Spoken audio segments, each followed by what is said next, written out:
Recently, someone asked me what was the difference between a Prosecco and the Champagne. I hate those kind of questions because it's really difficult for me to give a proper answer. It's like asking me what's the difference between an apple and a hammer.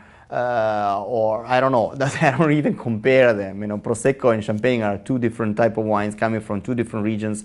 The only thing that they have in common is some bubbles, and they're actually quite different bubbles technically, especially if we talk about traditional Prosecco. As an average, I would say the Champagne is a type of wine that comes from France. Remember, some people call Champagne every sparkling wine, which is not.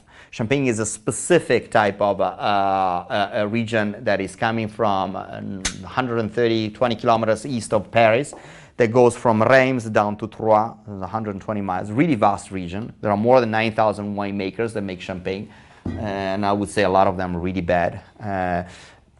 But the main issue is about an area. So it's like comparing what's the difference between, I don't know, Napa Valley and Barolo. There's two different types of wines.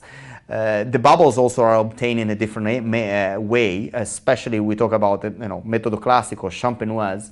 It means that the fermentation is made in the bottle and they add yeast and sugar in the bottle.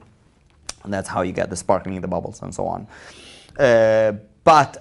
Which in Prosecco is usually made in big vasks. But there are some Prosecco that are fermented in the bottle, so that's not the thing that actually makes the wine different from Champagne. The main difference between Champagne and Prosecco is the fact that the Champagne is coming from grape varieties that are completely different, mainly Pinot Noir, Pinot Meunier, Chardonnay. There is also a bit of Arbane, Pinot Blanc, and others, while Prosecco is only made with one grape variety called Glera, Glera. Not a lot of people knows that there is a grape variety called Glera that is the basic grape variety of Prosecco. Prosecco, it reveals also in a way its name, what is the wine about. Prosecco means before, secco, dry, because it's an aromatic grape variety. Now, talking about Prosecco is like talking about the ocean. It's so vast and unpredictable, and most of it is actually quite boring. It means that a lot of Prosecco are really industrial, and if you want to get drunk with bubbles, you have no money, you go for a bottle of Prosecco. I'm sorry if you like Prosecco, but I personally don't like 99.9% of the Prosecco produced at the moment. I don't like because it's just industrial. It's a fruit juice with a bit of alcohol and that's it.